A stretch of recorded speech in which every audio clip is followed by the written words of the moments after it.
Hello everyone and welcome to the weekly current affairs. I'm Jateen Bharadwaj. On the behalf of PMF IAS, I'm going to take this week's current affairs which dated between 30th of June to 7th of July, that is today.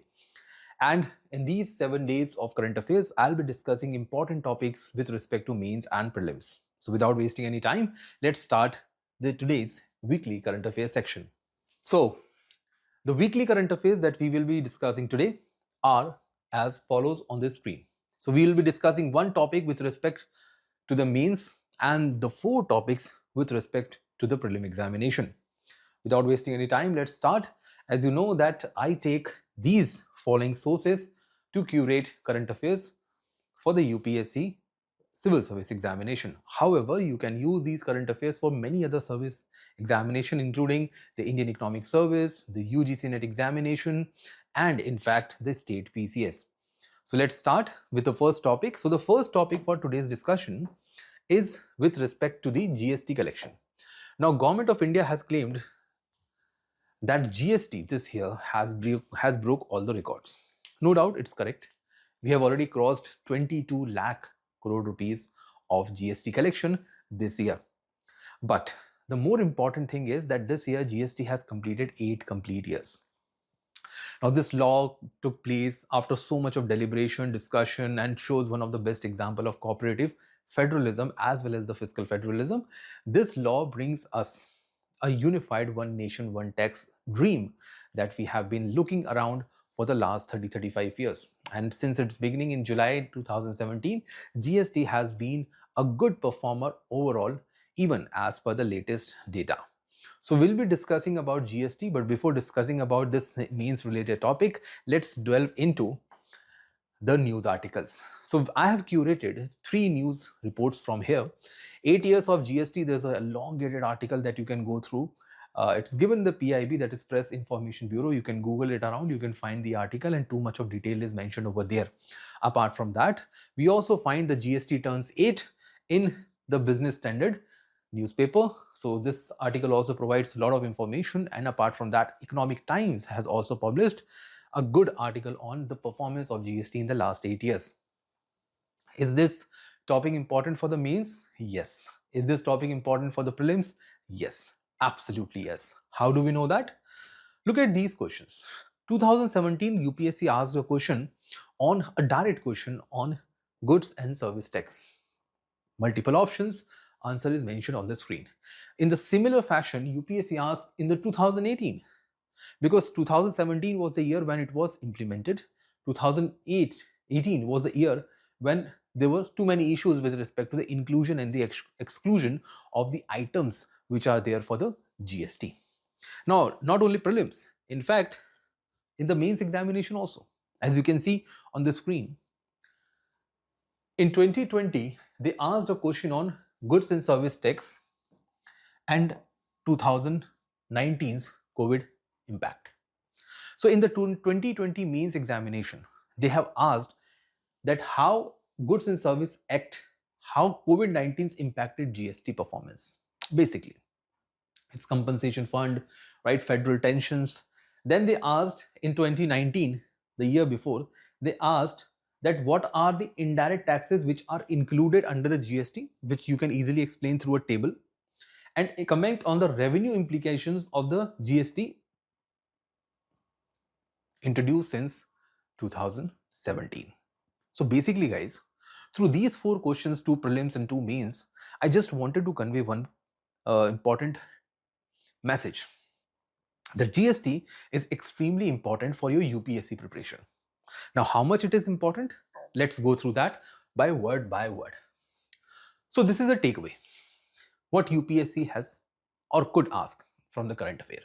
Now, recently, goods and service tax has completed 8 years since its rollout.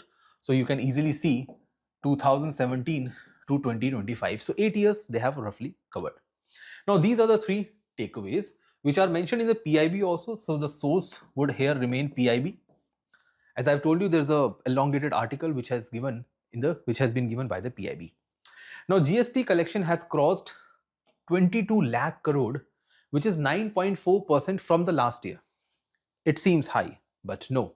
We will dissect today the performance of GST in the last 5-6 years, especially pre-COVID and post-COVID, because this is how they are framing a question in the mains examination as well. So this seems high, but the actual collection was less than this, because 2 lakh crore, yes, 2 lakh crore will be deducted from this under the input tax credit or tax input credit. So that was given back. However, the final collection would be around 20 lakh crore. So we'll look around that as well. Recently, Deloitte has conducted a survey which says that as far as GST is concerned, so in the last 8 years, 85% of the people agree that it is a better regime than the pre-GST regime. That is, whatever was there between 2017 or before the 2017, this is far better than that. Last, number of active GST taxpayer rose to over 1.5 crore people. It is less than it is around 1% of the entire population, but please understand that, guys, 1.5 is not you and me. We consumers are not part of this taxpayers.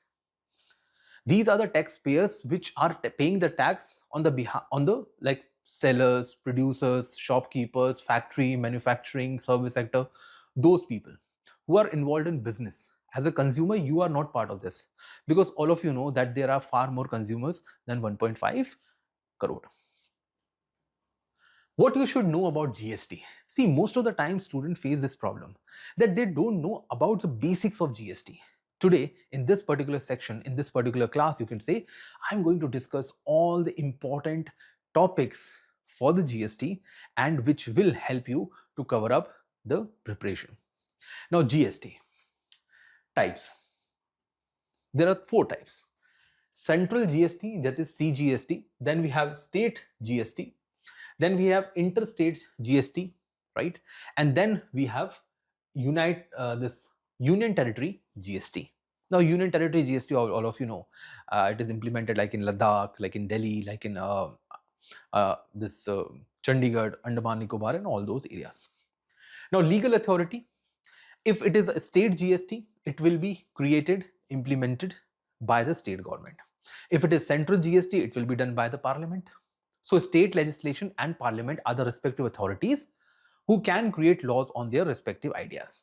Now, those union territories that have, you can say, their own state legislations, like Puducherry, Delhi, they can also create laws on that what items they want to include, what items they want to exclude, along with the GST council. Now, apart from that, so one more important, very important thing, guys, state cannot create laws on central GST. Please understand that. Only central government, that is parliament, can create a law on IGST, CGST and UT GST. Central GST and state GST are imposed together. Yes, so whenever you see a bill, let's say you have purchased something and 18% of GST was implemented. Let's say you have purchased a mobile phone and there was 18% which was included as a GST. Now, whatever tax is being there, it is equally divided between the center and the state. Equally divided. So if it is 18%, you will get the total taxation that is going to be implemented. So tax imposed is 18%. Now, this is a composite scheme, right? Here, both center and the state are implementing the laws together, are implementing the taxes together. So they will decide, center will get, right, 9% and state will get 9%. Similarly, if the tax rate is 5%, 2.5, 2.5. If the tax rate is, let's say, 28%, 14 each, right? 14 to the center, 14 to the state. If it is 12%, 6 to the center, 6 to the state. This is known as a collective tax collection. Previously, central government taxes services and state governments could not tax services. Now, center and the state together are taxing the services in India. Now, given this, IGST, number 1, center and the state together. Please remember, the word is together. They charge taxes together but appropriated separately. The tax is imposed together as a 18%, but then they appropriate, that is, they keep their own respective share. IGST is to be distributed between center and the state in the manner it is provided by the parliament, because IGST is created by parliament. State cannot decide how it is going to be distributed. Now, what is IGST, what is CGST and SGST, we will discuss very soon. Parliament can impose cess and not surcharge on GST. Now, what is cess? Cess is a specialized tax collected for a specialized purpose. Like Kisan, this Krishi Kalyan cess, Swachh Bharat cess, education cess. They are collected for a specific purpose. So if government is collecting education cess, the money is going to be in the pocket for education purpose only. The money cannot be used anywhere else. On the other hand, surcharge means tax on tax. So let's say government is implementing 28% on GST. Then government can include certain surcharges if they wish. But look at this. Parliament can impose cess on GST and not surcharge. This is very important. Now the point is that this cess, which is included in the GST. So that is how it is being done. I'll come to that, how it is being created. So just remember this line. Outside GST, crude oil, diesel, petrol, natural gas and air turbine fuel, that is ATF, they are outside GST. There is a law. The constitution provides that the GST Council can include this in future. Yes, there is a provision which says that these things, that is petroleum products, can be added to the GST in the future. Once added, there will be a uniform GST across India and uniform petrol prices. However, kerosene and LPG are already included. The first 5 are excluded right now, may be included in the future. The last 2, that is kerosene and LPG, are included. Center imposes excise duty and state imposes VAT. So the things which are outside the GST purview, right, that is crude oil, diesel, petrol, natural gas and air turbine fuel. These are the ones which are outside the GST. On this, center imposes excise duty and state imposes VAT. The same is true with alcohol also. So alcoholic drink are under the state VAT. It is not under the GST. That's why the alcoholic prices are different across India. Now, alcohol is outside GST, only states can impose taxes, as I've told you. It is also outside the GST. Additional excise duty, what is that? Is applicable on tobacco even after GST. Now, government has not named this as a surcharge. They are calling it as additional excise duty, and this is kind of a surcharge. It is not surcharge, it is kind of a surcharge. Surcharge directly they cannot impose. So additional excise duty basically means that government can impose a kind of a penalty. So this is kind of a penalty which government imposes after the GST. Any good or service not sold or consumed will not be covered under GST. Why? Because GST is a destination and consumption based tax. As it is destination and consumption based tax, anything which has not reached the final destination, anything which has not been consumed in the Indian territory is not covered under GST. Now let's understand this. The example is exports, even the items which are sold to the SEZ, special economic zones. So exports or special economic zones, exports to the special economic zones, guys, please understand this. Let's say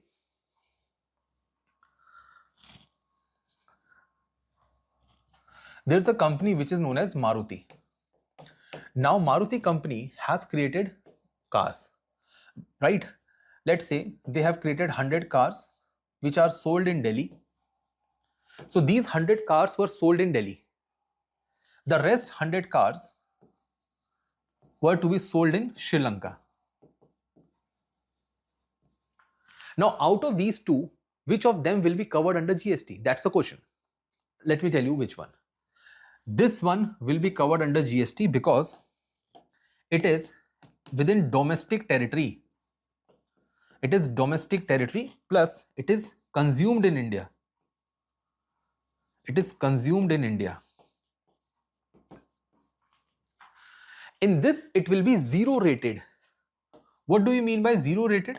Zero rated means, of course, the manufacturer, that is Maruti, will have, I mean, if Maruti purchase some inputs, let's say machines, uh, any electronic item, tires, steel, whatever they are purchasing, they will be paying GST on that as an input.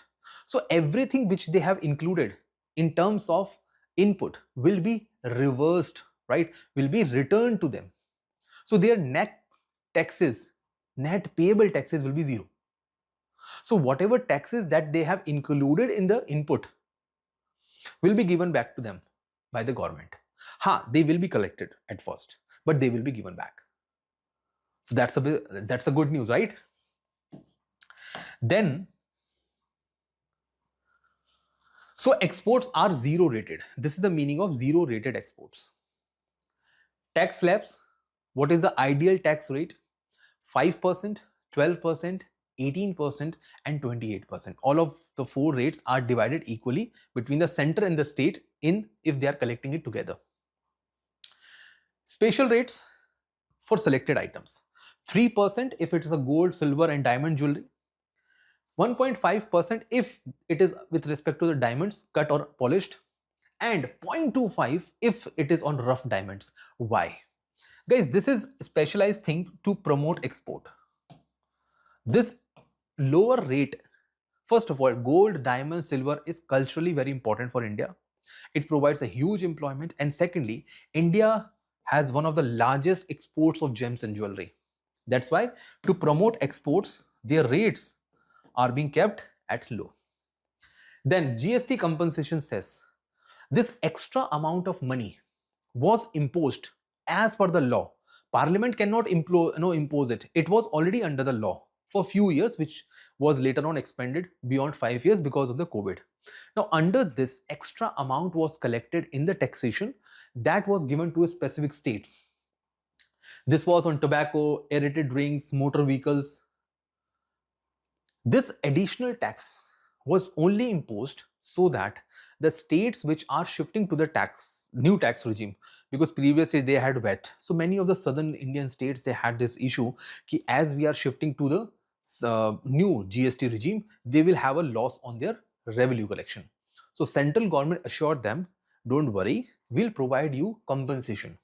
So if you are supposed to collect 100 crores, you are collecting 80 crores, the rest 20 gap will be provided by the central government through the collection coming from GST compensation cess. Now let's come to the other dimensions, basically the core dimensions of GST. So here in this particular table, you will see what is the present status and what was the status before 2017, that is pre-GST status. So this single table will help you to understand all the dimensions of GST without any hustle. The first, GST is a one nation, one tax and one rate, which basically means that if you purchase a mobile phone in Jammu and Kashmir or Kanyakumari, or you purchase a mobile phone in Gujarat or Arunachal Pradesh, the tax rates are going to be same. If it is 18, it is 18 everywhere. And center and the states are going to divide this equally in 9 and 9% each. Previously, there were multiple taxes. Every state had their own taxes. That's why people take the advantage of buying from a specific state. Then both center and the state decide respective rates. Here in the present GST, previously there was multiple rates because both center and the states were trying to collect rates according to their own choices. Now there's GST Council. It is known as fiscal federalism. It is the best example of cooperative federalism, and here both of them decides the rates as per the consensus. So they come together to decide a rate, and that is being enforced. Then one unified national rate, hence same price everywhere. So the price may differ as per the raw material, cost of production, value addition. However, the tax are different. Here, different rates, different regions, hence different prices. Now, destination-based tax. Destination-based tax means the tax will be imposed only if it reaches the final destination. That is, the good service which has been produced is actually being consumed. So it is consumption based, paid by the party using final goods. Anyone who is using a particular product as an intermediate will not be covered in this. In that case, the tax will be reversed. They will get input back. Previously, it was origin based tax. That is, tax was imposed on the party which was generating the goods. Irrespective, so there were the chances that if a good has been produced and it is lying idle in the storeroom, right, in the warehousing or in the stocks, it has not been sold off, tax is still implemented on that. Three types of taxes here. Separate tax charged by center and the state. State had VAT, center has its own various taxes. Simple and easy compliance, very easy. Collection, appropriation, distribution, very, very complicated previously. It was very complicated. Plus it is digitized also. So it is digital, instant. Tax is applicable only on the value addition and not on the inputs. Input tax credit is available. That is, let's say there is raw material of something. So raw material is, let's say, so the raw material is wheat flour. Now wheat flour will be converted into final product, that is bread. So this is intermediate good, this is final good. Now according to GST is implemented on the bread, right? So as it is implemented here, someone already paid a tax on this. So let's say shopkeeper has paid 12% tax on this wheat flour. Consumer is paying 18% tax on bread. Now this 18%, the actual price was 100. So the raw material costed to the shopkeeper was 112. Now 18% will be imposed on this 112. But what government will do now? Right? Government will say that this 12% will be cancelled out. Government will pay this back to the shopkeeper. And 18% will be imposed on the actual price. So the more value addition is being done, the more will be the GST, and whatever the tax was paid on the inputs by a particular person, by a particular seller, producer, manufacturer, service provider, that will be given back to them. This means cascading effect will not be there. So tax on tax, this was 18% was a tax on 12% tax already paid. So this will be avoided under the GST regime.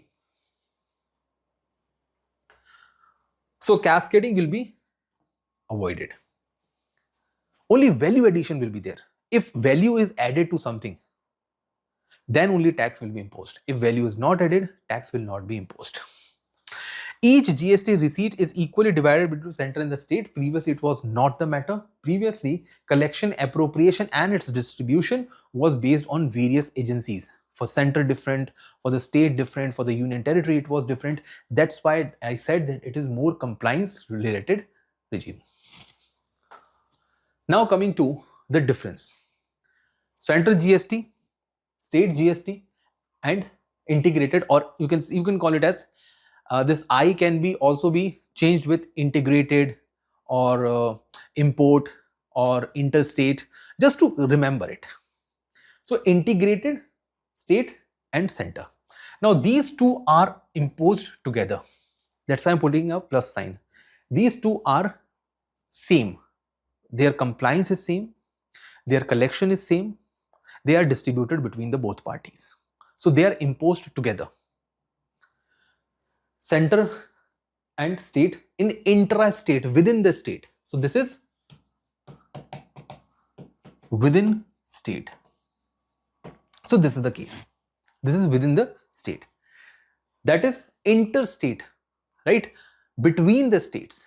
So it is within the state, that is between the states.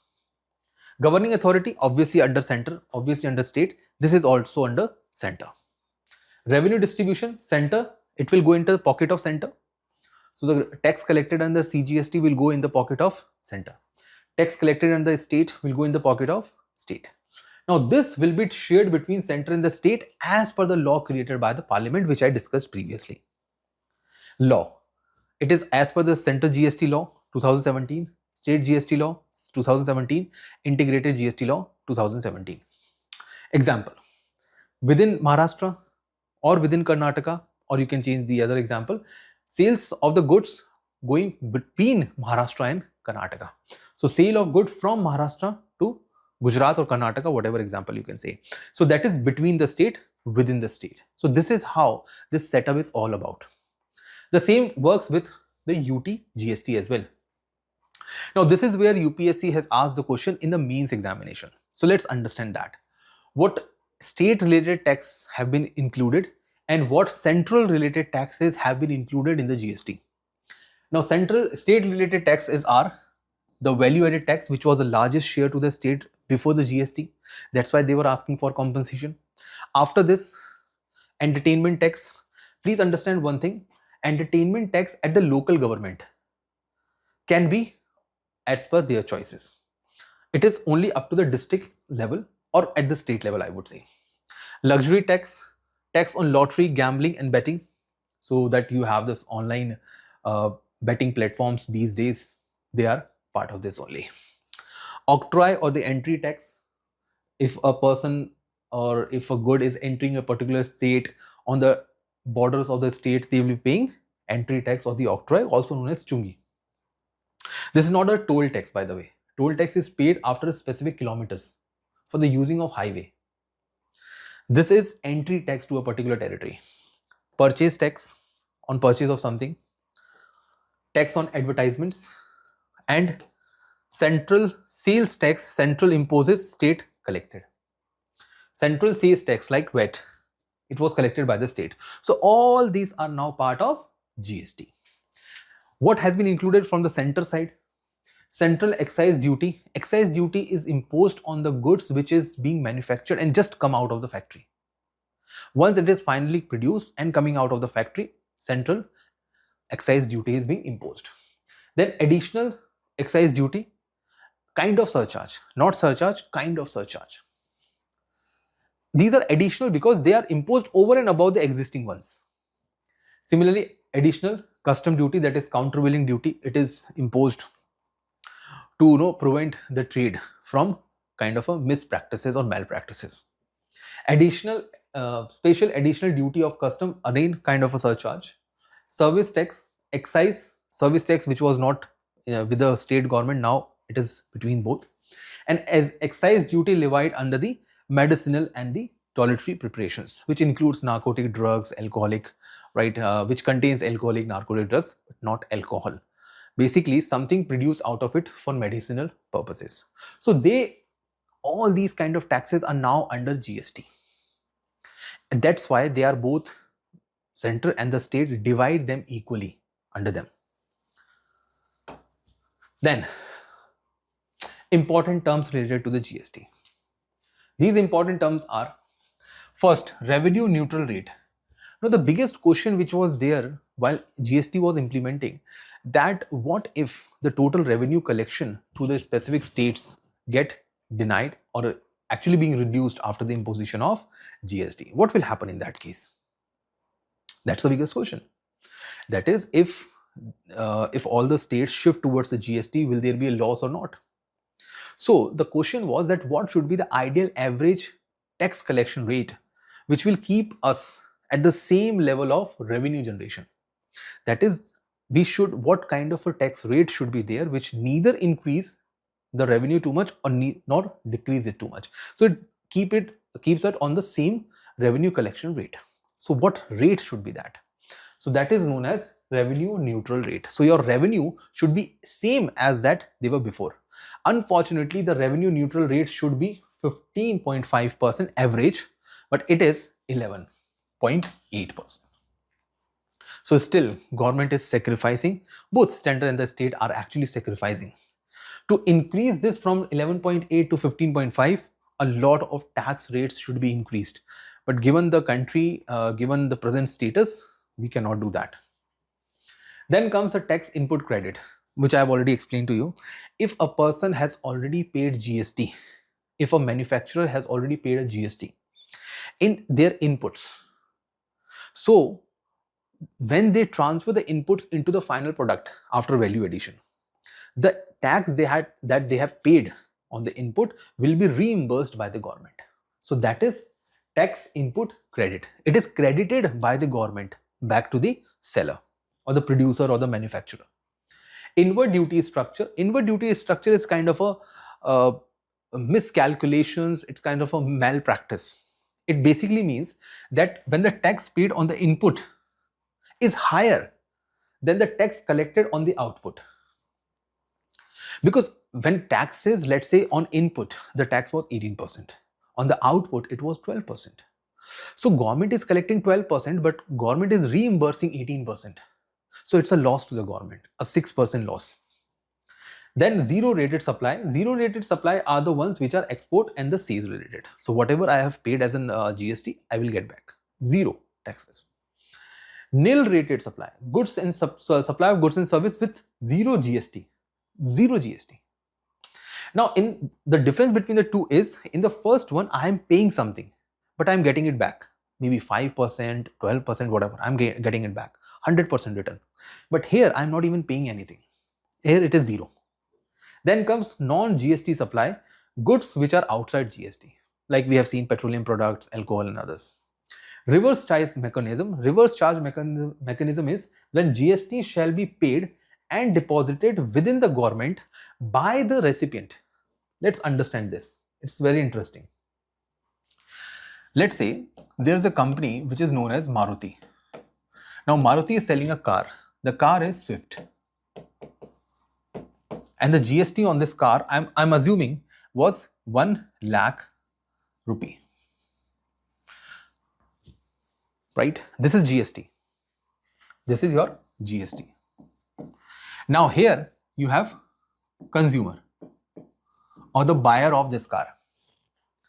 Now actually this GST of 1 lakh will be paid by the consumer to Maruti, and Maruti then it will pay to the government. Because this is an indirect tax. Indirect tax means the one who pay is not the one who actually used the material. So the material was consumed, the product was consumed by consumer, but he is not paying the tax. Who is paying the tax? Maruti is paying the tax to the government. Maruti has collected 1 lakh rupees from the consumer in the price of the product, and then they have paid this to the government. Now reverse charge mechanism means what? Reverse charge mechanism simply means that Maruti will sell the product without GST to this consumer, and consumer will pay the GST to the government. Consumer will pay GST to the government, 1 lakh. Seems kind of impossible things, but at a larger scale this happens. At an industrial rate it happens. All right. So that's an important mechanism in this regard. Moving ahead. Now present status of GST, which was mentioned in the article. So let's take this very quickly. Now GST, the net of refunds. Net of refunds means what was returned back in the form of credit, input tax or tax input credit, is now around 12 lakh. So 2.5 lakh was paid in the reverse. Average annual receipt is 3 times the receipt of pre-GST period. So if before GST, that is before 2017, we were collecting 5 lakh crore. So now it is 15 lakh crore. It is 3 times. So GST overall has increased too much. Growth rate, however, is lower. So if previously, that is pre-GST, right, or pre-COVID, the growth rate was kind of, let's say 10%. So now it is 9% or 8%. So not too much decline, but it's less because of the COVID and shutting down of the many industries and structural changes. Collection to gross GDP ratio is yet to match the pre-GST. Too many exemptions are given now. So the collection is not up to collection to GDP. Collection to GDP. That is out of the entire GDP that we have like $4.2 trillion GDP. Out of this, how much is coming from GST only? And now please understand in this, I would like to add up that indirect taxes are now less than direct taxes. This is very important, guys. Now, in direct taxes, specifically corporate tax and income tax, they are taking higher role, higher share in the GDP compared to the indirect taxes. Hence, the role of GST is declining and the role of corporate and income tax is increasing. Average annual growth rate of GST in the most lagged state is higher than the national average. Now, which state I am talking about? Here I am talking about Bihar, I am talking about Uttar Pradesh, Madhya Pradesh. The rate of growth in these states is far more than the national average. So they are performing better in terms of GST collection. Let's see this through graphs. So as you can see, previously the average collection from the state, right, collection of this GST average, right, pre-GST is 3.73 lakh crore. Now it has increased to 14. Overall the average has increased, but it has declined, right? Here it has declined, right? Then average growth, that is growth rate of GST, 11%. It was growing average on an 11.8%. The growth rate has declined. Ratio with GDP, right?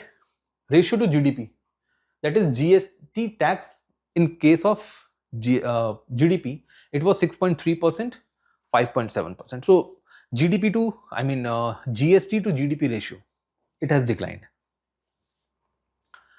Tax buoyancy, that is how much tax increases with GDP, much faster, lesser, right? Now this is very interesting, guys. Look at Bihar, UP, Jharkhand, Madhya Pradesh, Chhattisgarh, and look at their average. 13%, very high. 11, almost 11, 11, 14, 13. It is higher than the national average. So the poor states are showing better results on GST as compared to the richer states. So their growth rate, one of the reasons because of this is base effect. Because they are growing at a lower base. That is, the previous data is far less in these states as compared to the next data. On the other side, Gujarat, Maharashtra, Goa, Punjab, Tamil Nadu, industrialized states, agricultural states, richer states, they have higher base. So previous year was already high.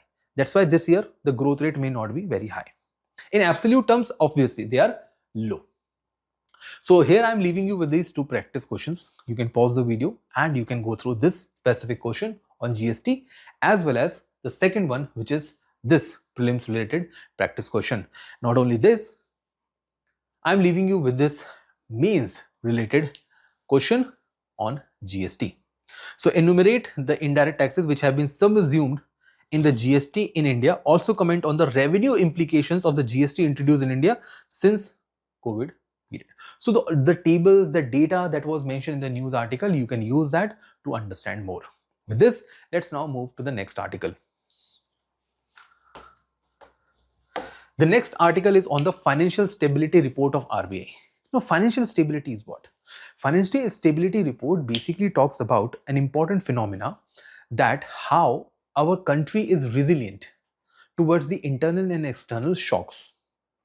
That if something goes wrong in the economy, how our economy is going to proceed, how our economy is going to respond in this regard. So in this, RBI publishes a report which is known as Financial Stability Report. Now most of the newspapers, Economic Times, Business Standard, in fact Business Line, they have covered this news article. So let's understand how Indian economy has been resilient in the last 6 months, that is January to June. So do UPSC ask questions? Do state PCS ask questions with respect to the economy? Yes. With respect to the reports? Yes. So they have asked a question on Global Economic Prospect Report 2015. Next year also they asked a report on global financial stability. So this is a global financial stability. RBI publishes with respect to India's financial stability, the similar report. Now let's see the means related topic. Questions. Examine the pattern and the trend of public expenditure. Faster economic growth requires increase in the share of manufacturing sector, right, and economic growth in the recent past. Now, all these lines proves what? That UPSC asked 24, 23, 22. UPSC asked questions on the specific trends. What has just happened? The related issues. What has just happened in the last 1 year, 2 years? What were the major issues that government was facing? What were the major issues that the Indian economy was facing? What are your views on that, way forward and other things? Now, this report will help you to understand how India functioned in the last 6 months. Let's go through that. So before anything else, let's start with what this report is all about. So this report is published by RBI half yearly, that is last week of June and last week of December every year. So it is published twice every year, June and December. Objective. Obviously, it is talking about financial stability. So it will look into resilience of the India's economy. How India's economy is strong, resilient towards internal and external shock. Prepared by a subcommittee under Financial Stability and Development Council. What it covers? Global and domestic risk, whatever the risks are. Ability of the financial system, which includes banking system also. Can the Indian banking system withstand the international issues or domestic issues? Examine the key macroeconomic indicators like inflation, policy rates, right? GDP indicators, CPI, everything else. Monitor the level of non-performing assets, especially in the banks, because if NPA or non-performing assets in the banks are very high as a ratio, as a share, if it is in double digit, it's like a threat to the economy. Because banking sector may collapse. However, what the report says is actually not that much of a stress. However, the report has given us a kind of a warning signs this time. Let's understand what those warning signs are. Now, the report that we have taken is taken from the website of RBI. So, on the website of RBI, this report has been mentioned explicitly. So, highlights have also been mentioned. Let's understand them one by one. Financial markets remain volatile. Volatile basically means, especially stock markets, the banking sector, the value in those sectors and markets have been going up and down very, very high. So volatility is very high. Then comes public debt. Public debt is increasing because most of the states are going with high fiscal deficit. They're spending more. Central government has been spending more. The reason is the COVID. So after COVID, just to bring back the economy on the last track, 7% of an annual growth rate, 8% of the annual growth rate, both center and the states have been making fiscal deficit as an attempt. Indian economy remains key driver of the sound macroeconomic fundamentals. Yes, this is true. So Indian economy's fundamentals are very strong. Be it the tax to GDP ratio, be it the export or you can say openness of the trade in India, be it the inflationary parameters, be it the policy rates, every parameter is sound and strong.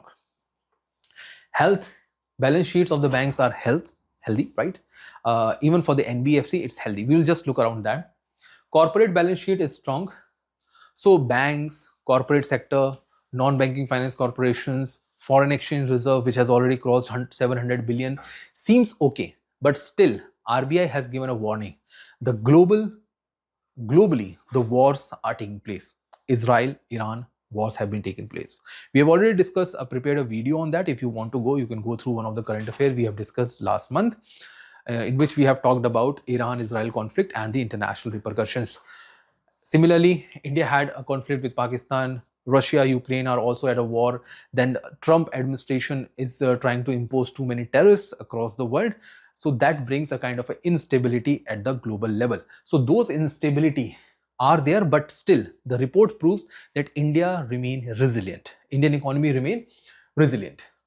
Accommodative monetary policy has been adopted. So almost like 100 basis points have been sacrificed by the RBI in the last 2-3 monetary policies to keep the demand at the upper side. Now, when RBI is doing that, it is following the accommodative monetary policy. Robust capital buffers, multi-decadal low non-performing assets. So NPAs of the banks are all-time low now. Multi-decadal means for the last 30-40 years, it is now one of the lowest. Capital buffers are adequate with all the banks, so they are resilient. Most scheduled commercial banks have adequate capital buffers, which is right as per the minimum requirement. Non-banking finance companies remain healthy with sizable capital buffers. They are also on the healthier side. Consolidated solvency ratio in the insurance sector is also remained above the minimum threshold. So be insurance, be it banking, be it non-banking, be it the stock market, corporate bonds, government market, everything seems to be stable in this report. However, issues. Now comes the real problem. Now the report has highlighted that although Indian economy is very resilient, however, it still faces certain issues. What are those? As policy rate have declined, repo rate, CRR, SLR, CRR, repo rates have been declined. LAF has been very accommodative in the past few monetary policy reports. Despite that, now please understand this. The loan rate has declined. So the lending rate has declined. So loan rate has declined. But fixed deposit rate is high. So if I am as a consumer, because fixed deposit rates are not turned overnight, they do not change overnight, but lending rates may change. So as repo rate declines, as CRR declines, banks can put more money in the hands of the consumer, to attract business. However, with this, fixed deposit does not change. Now, the loan which they are offering at lower price, so they are selling at low, but they are buying at high. It means what? The bank's margin, which is known as net interest margin, is thinning. Thinning means it is becoming very, very small. So their margin is thinning up. As a result, there's a decline in the credit growth, especially in the consumer credit and NBFC. So in the near future, you will find that consumer loans, which are easily being dispersed by the banks, are declining or on the declining trend. NBFC faces the same thing. And this is especially with respect to the credit card loans, where the insolvency is very high. Share of the term deposits and the certificate of deposits have increased, right, over the current and the savings account. Gross non-payment performing assets are all-time low. So this 1.8% is gross NPA, all-time low. It's all-time low. But write-offs are the major reasons. Now, what is write-off? Now, a write-off basically means, we have already conducted a video on this channel, so you can go through that, how NPA and other things have been defined. So write-offs basically means whatever was negatively written, that let's say 10 crore of loan has not been recovered by a bank. Now it has been write-off. Write-off means it has been removed from the books. Banks may try to recover the loan, but on paper it's not there. So when we remove it from the balance sheet of a bank, balance sheet of the bank becomes clean. And as a result, the banks can show that they are healthy. So this 1.8% of the gross NPA is because of majorly of the write-offs. Now, some biggest thing is the slippage ratio. Slippage ratio means how much of a quality loan is turning into NPA. How much of the quality loans or the lendings are slipping into the NPA. That is slippage ratio. So among the upper layer of NBFC, it is 70%. So the slippage ratio is very high in NBFCs. So their loans are turning into negatives or NPAs. They are slipping easily into the NPAs. Not only that, most of their NPAs, their write-offs are very high. They are writing off 70% of their NPAs, which is a wrong practice. It may seem good in the near terms, but RBI has given a warning for that, that NBFCs should not do that. They are easily writing off the loans. With this, now we come to the next article. The next article is with respect to, it's a prelims related topic, is index of industrial production. Now, index of industrial production means what? It basically means that India's IIP has now been 9-month low. 9-month low means now the industrial output has just grown by 1.2%. So now we have taken articles from Financial Express and the Business Standard. We have curated them and let's understand what IIP is all about. Now this is with respect to the prelim examination, so we'll be covering it very lightly. Now, what is the context? Context says India's industrial output grew by just 1.2%. So in the base, it was 100, now it is 101.2. In the month of May, the slowest pace in the 9 months. So in the last 9 months, it has been the slowest. It was almost 6% in the last to last month, but now it is at 1.2%. Downward trend, because previously in April month it was 2.6. It has just half of that, less than half of that. So what's wrong? Why industrial output is very low? And consumer durable shrank for the first time in the 17 months low. Now you can understand this. If you connect the previous article with this article, you'll get the idea that IIP is declining, especially in the consumer products, because people are reluctant to buy consumer products as shown by the RBI. So the consumer loans from the banks are declining. If the loans are not there, people are not buying consumer goods. If they are not buying consumer goods are not being produced. So IIP is also on the declining trend.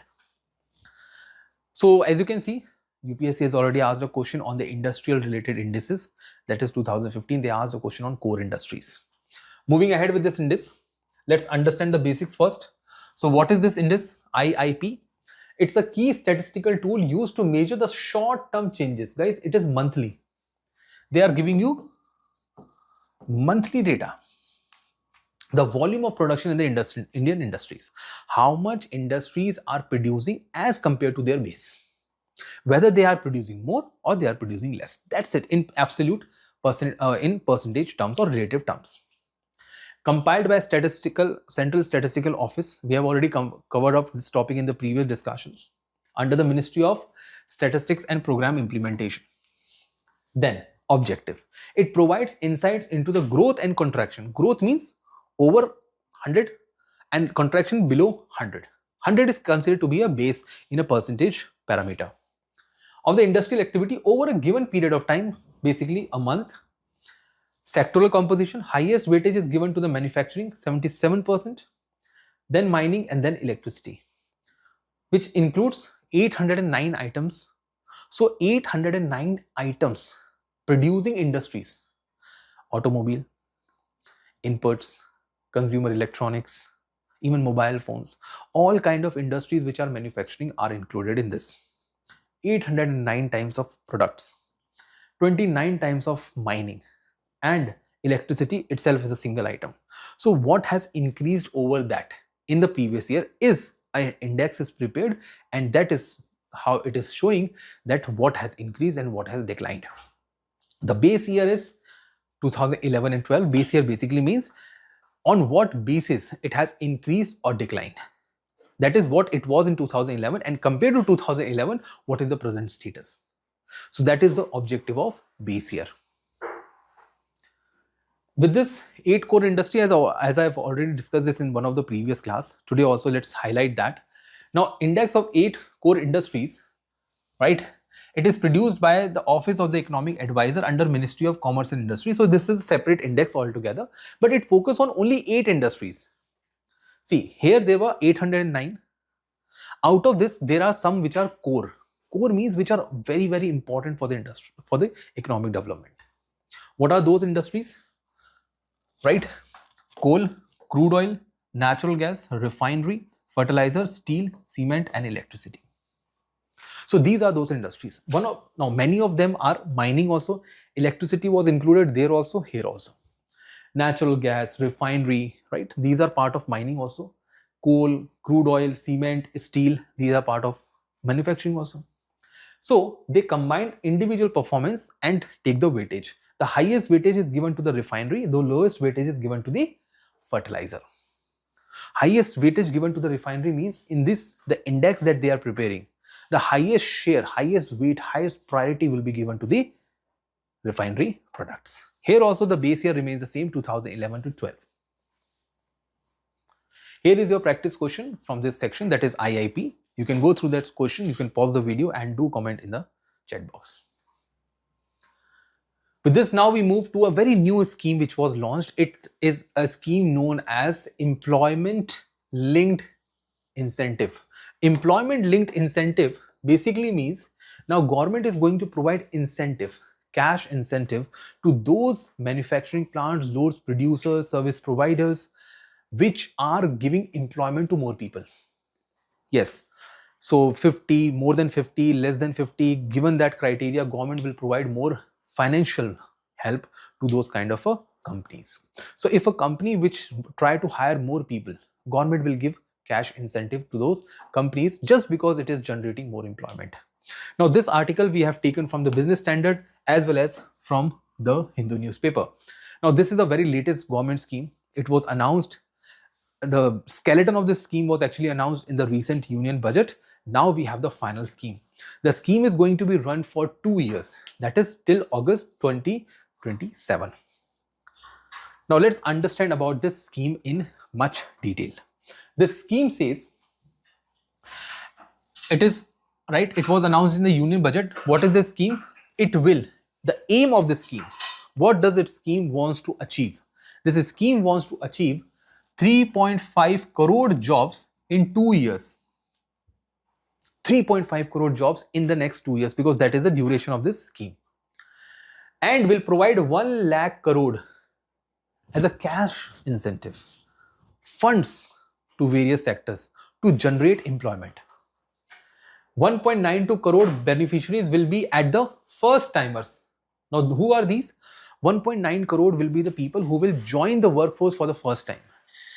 So providing a kind of an employment to these kind of peoples for the first time joiners will be a good thing. Even industries will be encouraged to provide such kind of benefit to these people. Objective, employment generation. This is the biggest objective because the scheme itself talks about employment. We have similar scheme known as production linked scheme. Here we have employment linked scheme. So here that scheme talks about production improvement. This is talking about employment generation. So this is the biggest scheme with special focus on manufacturing sector, because manufacturing sector is kind of stagnated in India's economy. Not only that, the employment generation is already also kind of a stagnations in the manufacturing sector. Now India is aspiring for the structural changes. We have already missed the manufacturing sectoral growth, so we are aspiring to increase the manufacturing sector growth in this manner as well. Now, how the money will be provided? Money under this scheme will be provided through direct benefit transfers or PAN-linked account. Now, let's understand this. Let's say this is the company, this is the labor, and this is government. If the company employs the labor, labor goes to the company. If company provides employment to this particular labor, government will provide incentive. So the company can use this incentive to pay the salary to this person. Although this is a very small amount, right? The maximum amount that government will pay is 15,000. It's a very small amount, but still it is an encouraging amount, right? It will encourage the companies to get money from the government and try to hire people for their specific jobs.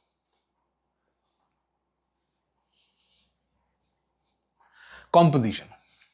Now there are two kinds of composition in this scheme, Part A and Part B. Now please pay attention and understand this thoroughly. Under Part A, first time employers will be given a monthly wage up to 15,000. First timers who are just joining, just graduated, just want to join a particular industry, 15,000 rupees will be given to them. Secondly, employees will be employer, right? Companies, the one who is hiring the company, will be given incentive of rupees 3,000 per month for a period of 2 years for generating additional employment, and 2 additional years if the company is in the manufacturing sector. So 4 years together. Establishment, that is companies which are registered with EPFO, will be required to hire at least 2 additional employees if they have less than 50. If they have more than 50, right, they have to hire 5. So if a company has more than 50 employees, they will hire 5 extra employees, and government will pay 3,000 per employees per month to this company. If the company's employees are less than 50, they will hire 2, at least 2, right? So every company will have extra employment and money will be given by the government.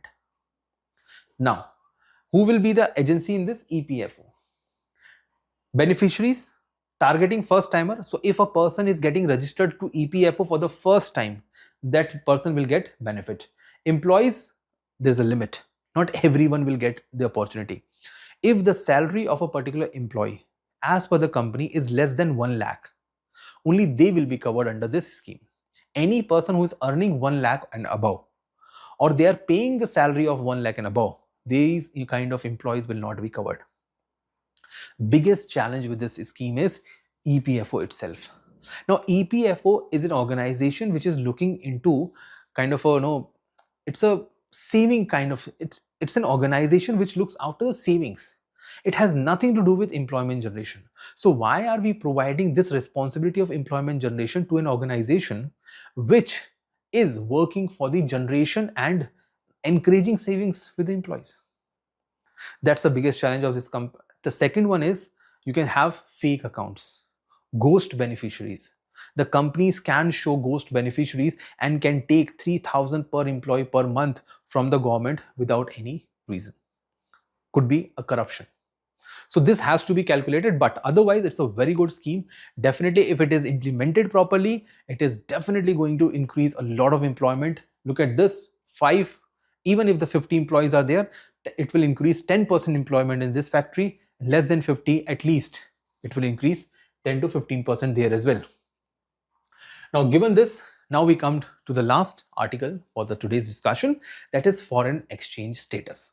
Now, India twice in the last few days has crossed $100 billion mark in the foreign exchange. This happened last year also, but because of the rising rupee, government RBI has to sell a lot of dollars, and because of the US issues, trade issues, high BOP deficit, high trade deficit, government or RBI has to adjust a lot of dollars. We reached almost close to 600. But then because of the balance of payment surplus, because of BOP surplus, we have now been again close to 700. It recently went to 705, but now again 702. So twice it has ended at that position. Now, why I'm discussing this topic, guys? Foreign exchange is very important from the perspective of UPSC examination. Look at these questions. 2022, they asked a question on securities, right? Foreign exchange depreciation, forex related question. Then again, they asked on gold trench, which is a reverse trench. Then again, they asked on remittances, foreign currency. So forex related questions are UPSC's one of the favorite. In the last 4 years, 4-5 years, you can say, they have continuously asked a question indirectly or directly on the foreign exchange or its mechanism. With this understanding in place, let's understand what is foreign exchange all about. Now, foreign exchange in India is managed by RBI. Why? Because RBI has been authorized to be a caretaker, manager of foreign exchange in India. Foreign exchange is a financial asset of RBI which is readily available to the RBI for two functions. It's basically a financial asset. It is gold, it is foreign currency, right? It is available for what? It is available for financing BOP. So whenever Government of India faces any balance of payment crisis, let's say there's a huge trade deficit, how we are going to pay for that? RBI will provide the money. Intervention in the foreign market to check the exchange rate volatility, sell the dollar to check rupee depreciation, which RBI did in the last year, because even in the first quarter of this year also, we see that RBI was very actively managing the foreign exchange so that the rupee prices does not fall too much, rupee does not depreciate too much. So these are the two objectives for which RBI keeps foreign exchange, and not only RBI, every central bank across the world keeps the foreign exchange for that matter. It is as per the RBI, so no other agency can have any involvement in the foreign exchange management. How is foreign exchange obtained? How do RBI get the foreign exchange? Through BOP surplus. Whenever we have BOP surplus, so the amount of extra money that RBI has, the economy has actually, RBI just try to squeeze that, right? It suck out the money, foreign exchange, which is available with the financial institutions, let's say banks. Components, very, very important, guys. There are 4 components of the foreign exchange. The first one is foreign exchange assets, basically foreign currency, right? It includes foreign currency, dollar, yen, pound, euro, right? All those foreign currency which comes to India. Foreign government securities, deposits with other central banks, which is also in the foreign currency. Obviously, if RBI deposits money in the Fed Reserve, obviously it is in the foreign exchange. Deposits with overseas branches of the commercial banks, right? Commercial banks, let's say SBI. Now, SBI has deposits in America because SBI has a branch in America as well. So over there, they will have dollar deposits. Isn't that? That is India's money because it is in India's bank. So it has the highest share. In the entire foreign exchange, that is $700 billion, over $600 billion is foreign exchange assets, or FCA, foreign currency assets. You can also call it as foreign currency assets, FCA. Then comes monetary gold. Gold with RBI as a part of foreign exchange. So RBI has been maintaining the gold since its inception. Gold is there. Recently, RBI purchased a lot of gold from the Bank of England as well. They are maintaining that gold with them. So gold is kind of an international currency. Third is spatial drawing rights, international reserves of the IMF. So a spatial drawing right, it's kind of average weighted currency of IMF that can only be used in the international transactions. It is not used for domestic transactions. So let's say India wants to make a payment to US, but they don't want to make the payment in dollars. So they can make the payment in SDR because US is also a member of IMF. India is also a member of IMF. So there is a common alternative which is available. Although India can pay the same in dollars also. India can pay the payment in gold also. That is, India can use the first 2 methods. But India can use the third method also when the first 2 are not available to be used or the country does not want to use. The last one is reserve position. Reserve position is nothing, guys. It's every member's quota, right, with the IMF. So it's like an emergency fund, right? It is available only under the certain conditions or service fee. Every country uses this kind of a reserve only for a certain terms and conditions, guys. Only when they are either don't want to use the first 3 or they don't have enough money for the first 3. Then only they will use the last one. So it is really used. That's why the share of this is very, very low. So as we move from first to the last, the share goes on decreasing. India, RBI is widely focusing on the foreign currency assets and the second one, which is monetary gold. Now please understand, this gold is not part of the money supply.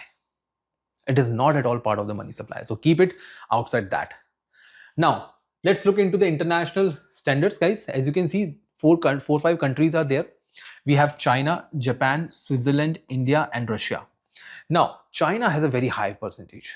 It is close to $3.5 trillion. Right? The second one is Japan. Japan is slightly ahead of Switzerland and we are at the 4th position. So here we are, India, at $700 billion. One very interesting thing that we will notice, look at this year, 2000. So we are in year 2000. In the year 2000, the share of all these countries were very low, right? 4 of them are Asian countries: China, Japan, India, and Russia. They are part of Asia, right? Russia has a sharing model, but obviously, right? So this proves what? This is Asian age, guys. The share of the trade of these 4 countries show that how important they are in the international transactions. And India is growing as always. As India's GDP is growing, one day you will hear that India's foreign exchange reserve will touch $1 trillion as well. And then India will be on the 2nd position. With this understanding, guys, now I have come to the conclusion for this week's economic current affair discussion. I hope you have enjoyed our classes and you have learned a lot through this video. If you are still here with us on this video, I hope to see you in my batches. So the link is given I'm floating a batch for specialized general studies economy. The prices is 5,999. The contact number is mentioned over there. The details, the link to join this is mentioned in the description box. All the details of this course are mentioned on the screen. This is going to be the most detailed discussion of economy. Do join me and learn from the best. I am Jateen Bharadwaj. I'm an assistant professor of economics. I am one of the highest scorer in the civil services examination, in fact, in the optional paper as well. And I believe in teaching the most detailed discussion curated only for the UPSC examination. I hope to see you very soon in this course. Thank you everyone. Do subscribe us, join us for the next update.